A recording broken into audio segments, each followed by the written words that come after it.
Construction champions, it's your host, Ron Nussbaum, and we're here for another episode of Construction Champions Podcast, where we're burning the damn house down and we're rebuilding it professionally, personally, any way you want to look at it. It's time for a revolution in the construction industry, and that is what we're here doing. I'm super excited today for our guest, Shaq. It is great to have you here today. Great to be here. Great to be here, Ron. Great to be here. Appreciate you. Hey, man, I'm excited to have a conversation with you today. I know all the construction champions are as well, but why don't you introduce yourself to them? Let them know who you are and what got you here to today. Man, I'm Cornelious, best known as Shaq Conquers. I'm from the Bay Area, born and raised, California. And my family, I come from a long line of construction guys. My grandfather helped build the bridge. My dad came in afterward when the big hurricane hit. I want to say 90, I think the 1990s and the 80s hit the Bay Area, and then we wind up building a construction company from there.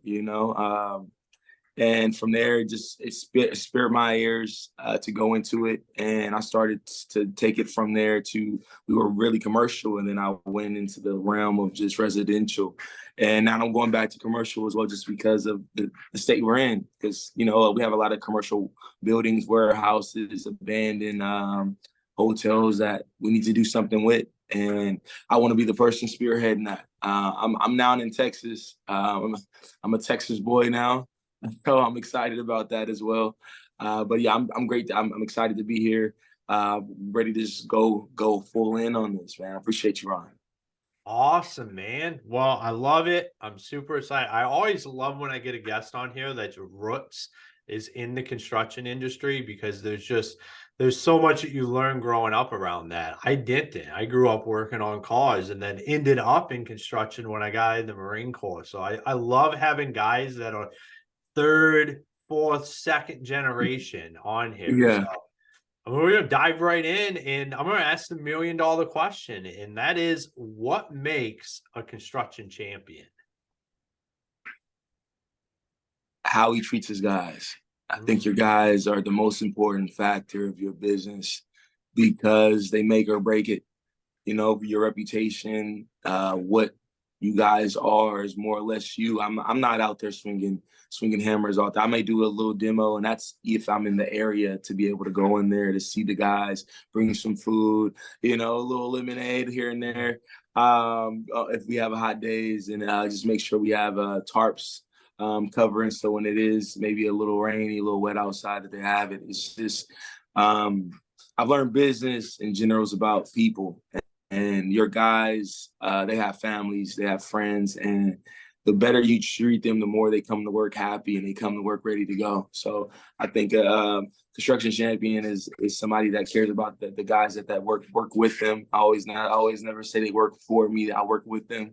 Without them, I wouldn't have a business. Without them, my family wouldn't have a business over the last 3 generations. Well, that's 100% true. And I think you said something pretty amazing in there, where you're like, the better I treat them, the happier they are everywhere, and the happier they are to come to work. I hear, I'm in North Carolina over by the ocean, and I hear all the time, like, if guys around here are like, if the surf is good or if fishing's good, their guys just don't come to work. And, it's just different here. And I just don't buy into that, because when I was in construction in Michigan, like, we had the same kind of stuff. It might not have been surf and fishing, and I'm sure you have the same stuff in Texas. So they're just stuff people do. But if you create an environment where people are happy to come to, they want to, it affects their entire life. They're not just going to be like, I'm going to throw this away on this day right here because I want to go do something. Correct. And to just piggyback off what you said, is just people value being valued. And if I know I'm giving it my all, and this person is going to pay me what I'm worth, and they're going to care about my family, going to care about when my daughter gets sick and I have to leave because she's throwing, my wife is at the office. We're going to care if, I have a loss in the and it's not rushing back. It's those small intangibles that some companies lose, because it's like this next man up situation where I don't want someone to feel like they're just another number in a cog in a system where, you know, it's hard to find good people that want to work for you, that want to take your business like it's theirs and take that ownership of just being like, when they see a building or a house or even a space that they built, that they're saying, I built that, me and my guys built that. And that's where I want to be able to do for them. It's like, you guys make me look good, not the other way around. That's so true. And I don't, for some reason, it can be hard for guys to get to where you're talking about. I mean, you're talking about that championship level of that team. That's what has to happen. In order to win championships, you have to have this understanding of exactly what you're talking about. But in the construction industry, there can be a real disconnect. I think it's why we get a lot of people just, you see resumes and they've worked a lot of different places. It's probably, I'm going to say 70-30, like 70% of the time it's probably not the person, it's all the different companies, and 30% of the time the person might have a problem. But that's what good interviewing does. But what do you tell the companies out there that are just constantly cycling through people? Like, how do they get better at this? What can they do to up their game? I really believe in, I should not be hiring people. That's not my expertise. I think a lot of guys who run their companies, like, I need to hire every person that goes in. I'm not an expert. I'm not an expert at hiring. I'm not. I've from the moment I've turned over HR to either an HR company or I actually outsourced it, it's made life a lot easier, because there's things that I would overlook. I'm big on character. Oh, if I have a good feeling about this person, I want to hire this person, right? You know, and sometimes it works. I'll say it's like a 60-40, but when they're going off of applications where you do personality checks, you look at people, what their past experience was, their references, and what the person says about them, you know, where there's an actual rap sheet you go through, rather than it's just, okay, I see your resume, I think I like you, I feel I could trust you, and then we're gonna go try this out. And that's usually where most guys come. Because I mean, we're all small companies. I mean, yeah, maybe some companies out there is making tens of millions of dollars, but you know, just for the little guy that's making $1 million or $2 million to $5 million a year with this business, you know, and I mean that's at 20-30% margins, probably $200,000-$300,000 a year take home. You have to make a decision on how you want to spend your time. And yes, you should meet the people that you hire, but I don't think should be your job explicitly to hire these people. You hire your guys, because it takes away for certain things. Because now they look at you as like, there must be, and then not to sound wrong, there must be a hierarchy. It has to be a bit of distance where it's not, they can call you whenever they want to call you. They can reach out to you, or they can decide, well, we're friends, so I can treat you how I would treat a friend. I mean, if I don't want to come to work, then I mean, I can talk or call you whenever. Whereas this respect of like, he's doing important business and I'm doing important business. We're at different spectrums of it. And I go down, like I said, we're closing on a multi-family, the 20 unit, where I'm going to be there the first week. I'm going to swing an axe with them. I'm going to be with them. I'm going to be in the trenches with them, let them know, like, I'm not a remove from getting dirty, but at the same time, I want you guys to understand, like, this is serious business. When we come to work, it's a serious business. You know what I mean? I want us to have fun. I want us to enjoy it, but this is serious business. And I think that's the biggest thing, of understanding what you do best and how you can better not be a bottleneck of your own business. And a lot of times for me, early stages, I was a bottleneck. I mean, you're just dropping fire. Like, that's the what you started with there and then ended with, like, that is one of the biggest things in construction. Like, we're all own bottlenecks. Like you said, you don't need to be involved in hiring everybody.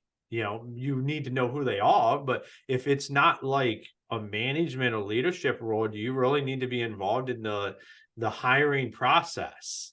Like if you have the right systems in place and you're working with the right HR company or you have your own HR, they should understand who your ideal client or ideal candidate looks like and be able to bring them in and then get them onboarded because you have that hierarchy. Like that's Correct. how businesses are just built, and having an understanding that you are there to do what you're really, really good at, I think is one thing we have a hard time of getting out of our own way in the construction industry because we're just naturally builders, we're fixers. Like you just want to be involved in fixing something because that's why you're in construction. And we feel like, oh, I should just be fixing everything in this business, but you shouldn't. You should lean into, like you said, what's your strength and go do that. Correct. Correct. But I mean, it takes a while. It takes a couple of takes a couple of quarters of you of breaking even, and you're like, oh, man, I mortgages barely got paid, and you start to wonder like, well, I'm doing so much, but it's not moving the ball forward. Mm-hmm. And I think that's where a lot of us get stuck at. Of just like I'm everywhere doing everything, but I feel like nothing's getting accomplished. Moving the ball forward. That is what happens in construction is we just end up sitting there and we end up spinning our wheels and not ever, we're just busy. But like you said, not the financial ends of it, nothing changes. We just keep whatever, and we figure, I hate when I hear like, well, I'll just go wrap that up. Well, there's other shit you could be doing. Like, don't go sling mud and do some drywall because you feel like that gets that job wrapped up. All you're doing is now making it acceptable across the board that if push comes to shove, you will go sling mud. And that's the wrong impressions to be giving people because that's people won't get their shit done unless you just make it like, I'm not going to come do that. Correct. Correct. I couldn't agree more. Awesome, man. Well, I'd say you're wise above your years when it comes to construction and business and everything. I think you're doing an amazing job. It sounds like you have an amazing operation, and I would definitely say that growth is in your future. Uh, you know what I learned too, and the internet is funny this way, and I think there's pros and cons of it. My father didn't have to deal with, my grandfather had to deal with it. It's just they stayed in their lane, right? Like they stood, grandfather concrete. That's what he knew. That's what he did. I mean, he took his time scaling that. My dad was very much infrastructure. That was his thing. My generation, it's like scale, scale, scale, do everything, jack of all trades. And you start trying to do all these things. Okay, concrete does make money. Oh, I can do roofing. Oh, and if I add solar to the roofing, I can get, all these things you're throwing at you where it's just keep the main thing the main thing. It's so good at what the main thing was that it gets to a point where people outside of where your target audience is now begging and asking, can you do the work? And I think that's the thing on top of being a bottleneck is the distraction of trying to do all these things because you are a business and you need to make money. But at the same time, you may have to lose a little bit before you start winning. And nobody wants to lose. Yeah, but I mean, what you're talking about is, I mean, it creates bottlenecks for the guys. Like if you bring on a bunch of guys that are like, this is what we do here, and then you throw something else and you expect them to be able to jump, they're not going to do it as efficiently. And you end up losing money because that's not like it's crazy. Like you said, when everybody wants to scale, but they don't want to do the foundation work to be able to scale. Like you have to understand this stuff before you can even grow like your core offering. Like just what you do to grow that, you have to understand it and be profitable at that. I think guys chase top line revenue because they think that will fix the profitability problem, but it doesn't. All it does is it literally creates more of a loss. And then you got change orders, you got tickets, you got things.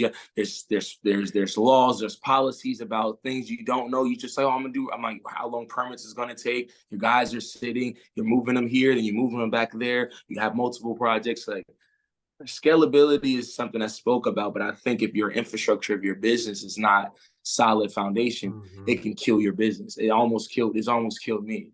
You know, I didn't want to listen. I'm young. I'm like 23, 24. I know what I'm doing. I'm making it. I'm like, you guys are old. Dad, you're old. Uncle, you're old. You guys are doing it the harder way. This is the easy way to do it. I have Instagram. I have Twitter. I have all these marketing techniques. I have all these things that's going to help me, you know, and I have friends that do this and we can all join together. Then I didn't think about JV partnerships or LOCs that I have to put together. I didn't think about the contracts that have to be signed. How do you split it up? Who does what? Who does this? It's not as simple as, oh, I like you, you like me, you do what I do. We do things together. Let's do this. This is not basketball. This is not pickup. You know, it's not just, oh yeah, I like your game, you like my game. Let's get on the team. Let's play. You know, it's learning business. And it's just like, even with me coming from a family that did the business, I still did not understand the back end of the business. Yeah, I do. I relate way too much to what you're saying because I'm the same way. Like you just jump in, you just make it happen. Like all this stuff should just be able to work its way out, but you have to take time to work it out because it don't. Like when you're talking about, you know, entities, all that kind of stuff, contracts, making sure it's all right. And you know, the construction industry is a real handshake industry, and that can be dangerous. It can, especially now. And you have sharks. You have people that are sharks. You have sharks in this water. Like this is what did I say? Being this is serious business, and you don't realize these multi-million-dollar projects you're doing, these contracts you're bidding for. You know, it's guys that would sabotage your site for them to win over the site, win the job because you're stalled out. There's things you have to learn. Security cameras on your site, tarping. You have to have privacy gates. How do you have porta potties? Make sure the porta potties clean. It's all these different things that most people don't think about when it comes to construction. Like everything costs too. It's not free porta potties. They're not free gates that you got to get. Like, you know, you try to when you cut corners in construction, you could hurt somebody. And you cut corners in construction, it could cost you a lot of money. And I mean, I think that's what any business, but specifically what we do, I can't, you know, speak on it enough. Just the importance of just doing good business and doing things the right way. I 100% agree. And I think that is a great way to end it is just do good business. Like make sure it's all right. So for all the champions out there, if they wanted to follow you, talk to you, get connected with you, where's the best places for them to do that? Matt, Ron, appreciate you. They can find me on Shaq Conquers, Instagram, TikTok, Twitter, Facebook, my construction company, Conquered REI, Conquered Construction. They can find it. We were originally, literally a glazing company. We first started off at glazing, and then I had to move it in because people were just like, well, what else can you guys do? I was like, well, we do a little bit of everything. You need rebar, you need concrete. You need so you guys can find me all there. I'm open for any questions. I love this community. This is the community of second chances to construction. I've seen felons. I've seen people who were alcoholics that were able to make a really good living in this. I just believe, like I said in the beginning of this, Ron, this is this would help build America. And I hope construction can make America great again. I pray it does, you know, but yeah. I'm right there with you, man. I think construction is an amazing industry. It's an amazing space where people can do amazing things. Like it don't matter where you came from, what you did, like you just got to show up and be the example of what the industry needs. And you're definitely doing that. I mean, you're running an impressive business. I love it. You have a lot of great insight. I think everybody should go follow you and continue on what you're doing, man. Thank you for taking the time to be on the show today. No, it was my pleasure. I'm honored, man, and I'm open to learning anything you have to give me on just my business, man. I'm just big on learning and then just expanding and just networking with people because you don't know what you don't know, and what you don't know, go find it. Absolutely, man. Well, you have a great day. And once again, thank you for being on the show. No, thank you as well, Ryan. Have a blessed one. All right. Hey, construction champions, another great episode where we talked about moving that bar. What are you doing? What are you doing every day? Like literally. How many jobs are you on? What are you doing? I mean, you're probably doing most of the time stuff you hate doing. I'll tell you why you hate doing it. It's because it's not what you're meant to do. Like grow that business in a way where you're not doing the stuff you're not good at. We should always be trying to figure out, how do I lean into my strengths? How do I get rid of my weaknesses? If you don't understand that, there is multitudes of different ways to understand your strength and weaknesses. Actually, now I'm talking about one of our sponsors on the show. They offer a free DIS assessment. Go take that. That'll enlighten you a lot about your personality and what you like to go do.